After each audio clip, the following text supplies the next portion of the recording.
आदाब, सत श्री अकाल, नमस्ते, वड़क्कम। कैसे हैं आप सब? उम्मीद करता हूँ सारे अच्छे होंगे।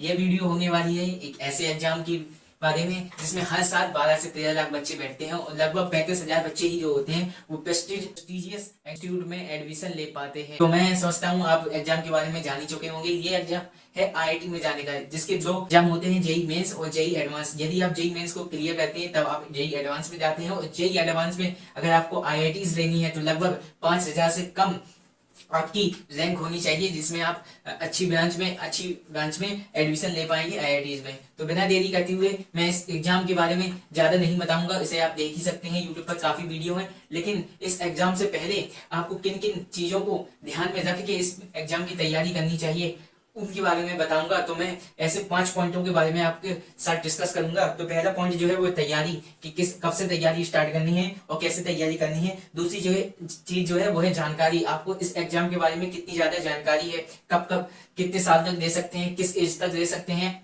और कौन दे सकता है। और तीसरी बात करेंगे वो है समझ, क्या आपको इसके बारे में समझ है कि नहीं है, कि ऐसे ही देने चले गए हैं। और चौथी जो है सच्चाई, ट्रुथ क्या है। कोई भी टॉपर या कोई भी इसको एग्जाम को क्रैक कर लेता है तो क्या झूठ बोलता है वो भी बताऊंगा। और बेवकूफी क्या होगी, किस प्रकार से कुछ होते हैं जो बिना तैयारी करते ही एग्जाम दे देते हैं और अपना एक अटेम्प्ट खराब कर लेते हैं। तो बिना देरी करते हुए मैं इस वीडियो को स्टार्ट करता हूँ। तो चलिए शुरू करते हैं। तो पहला जो पॉइंट था वो है प्रिपरेशन तैयारी कब से स्टार्ट करनी चाहिए। यूजुअल जो काफी बच्चे होते हैं जिनके पेरेंट्स ज्यादा ही पैसे वाले होते हैं, या वो अपने बच्चों को ऐसे 8th से भेज देते हैं कोटा तैयारी करने के लिए, और वहां से फिर काफी एग्जाम होते हैं केवीपीवाई के और अलग ओलंपियाड के, वो एग्जाम देने के लिए।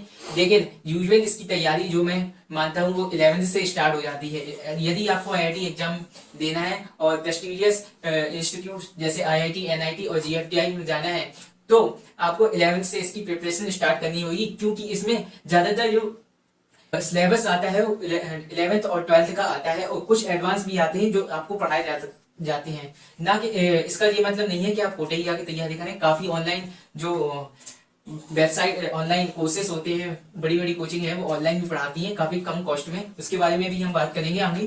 तो पहली चीज हो गई तैयारी। तो मेरा मानना है कि इस तैयारी आपको 11th से स्टार्ट कर देनी चाहिए। और अगर आप कोटा के, राजस्थान के या कहा है कि आप पहले से कोचिंग करना चाहते हैं तो मैं मानता हूँ आप 10th में स्टार्ट कर दें, जिससे आपका फाउंडेशन बन जाए अच्छे से।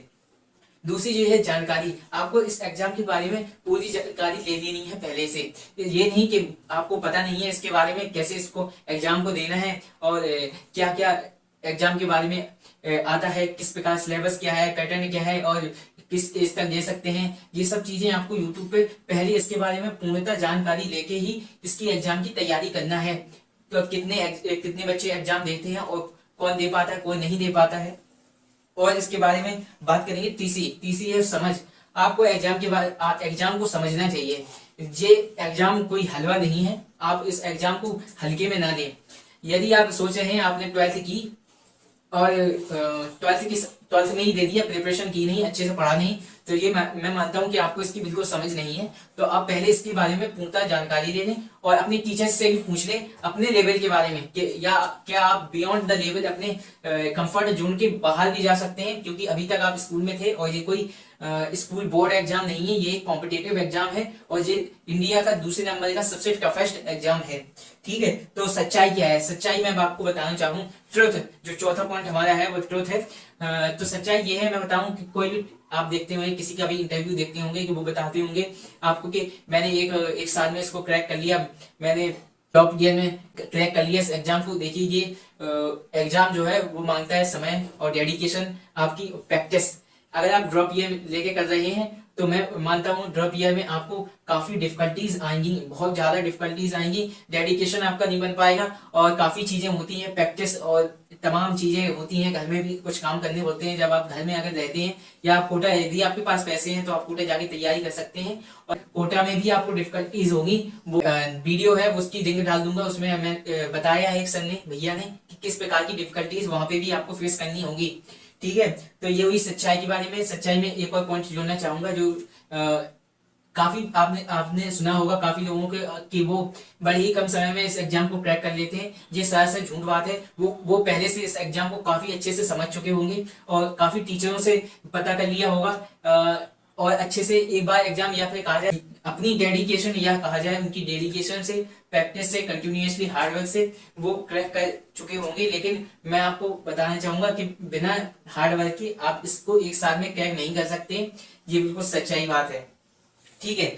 और पांचवी चीज जो है वह बेवकूफी। बेवकूफी को सीधी सीधी मैं बात करूं तो बेवकूफी इसमें यह है कि आप अगर इस एग्जाम को देना चाहते हैं और आप सोचेंगे हम 12वीं में हैं और बोर्ड एग्जाम दे दिए, उसके बाद तैयारी की और इस एग्जाम को निकाल दिया, ये बिल्कुल गलत बात है। मैं मानता हूँ अगर आप देते भी हैं तो जेईई मेंस निकाल पाएंगे एडवांस में, तो आप एक क्वेश्चन ही सॉल्व ना कर पाए, ये डिमोटिवेशन नहीं है, ये ट्रुथ है। आप भी समझेंगे इस बात को अगर आप इसकी प्रिपरेशन कर रहे हैं या करना चाह रहे हैं। तो मैं बता दूं इसको इस प्रकार से आपको इस एग्जाम की तैयारी करना है। देखिए अगर आप 10th 11th में स्टार्ट कर रहे हैं, अच्छे से पढ़िए। फाउंडेशन आपका 11th का जो कोर्स होता है, जो सिलेबस होता है वो बहुत ज्यादा इंपॉर्टेंट होता है। काफी क्वेश्चन से इस एग्जाम में 11th से आते हैं ज्यादातर। कहने को तो है 12th से ज्यादा क्वेश्चन आते हैं, लेकिन मेजोरिटी जो अच्छे क्वेश्चन होते हैं और जो होते हैं कि आप एक बार में सॉल्व करें और आंसर बिल्कुल सही आ जाए, और छोटे छोटे पैटर्न के ही मान लो फॉर्मूला के ही आगे क्वेश्चन, ऐसे क्वेश्चन होते हैं 11th के कोर्स के सिलेबस में। फिजिक्स में हो गया, केमिस्ट्री और मैथ में, ठीक है। तो आपने स्टार्ट कर दिया, 11th से तैयारी की, 12th में भी अच्छे से तैयारी की इसके साथ साथ, तो मैं मानता हूं कि आप फर्स्ट अटेम्प्ट में निकाल लेंगे। अगर इसके बाद आप ड्रॉप लेते हैं तो ड्रॉप ईयर में आपको क्या क्या चीजें, अगर आपने निकाल भी लिया तो क्या क्या चीजें फेसेस करनी पड़ेंगी। कुछ ऐसे डॉक्यूमेंट होते हैं, आप जब अगर आपने निकाल भी लिया और स्कूल में उस कॉलेज में रिपोर्टिंग करने जाएंगे तो कुछ ऐसे डॉक्यूमेंट भी होते हैं जिन्हें आपको ले जाना पड़ेगा, और जब वो बनवाएंगे आपको तब आपको पता चलेगा आपने एक साल किस तरह से निकाला है और आपने एक साल ड्रॉप लेके क्या गलती की है वो भी पता चल जाएगा। तो उम्मीद करता हूँ ये वीडियो आपको अच्छी लगी हो तो चैनल को सब्सक्राइब कर दें और वीडियो को लाइक कर दें, ज्यादा से ज्यादा शेयर कर दें, क्योंकि मैं चाहता हूं कि किसी का नुकसान ना हो, आराम से वो अपना एक साल बर्बाद ना करे और अच्छे से प्रिपरेशन करके इस एग्जाम को निकाले और अपने परिवार में और अपने माता पिता को गौरवान्वित करें। तो चलता हूँ इसी के साथ, जल्द मिलते हैं नई वीडियो के साथ। तब तक के लिए बाय। चैनल को सब्सक्राइब कर दें, वीडियो को लाइक करते हैं। जल्दी मिलते हैं, तब तक के लिए नमस्कार।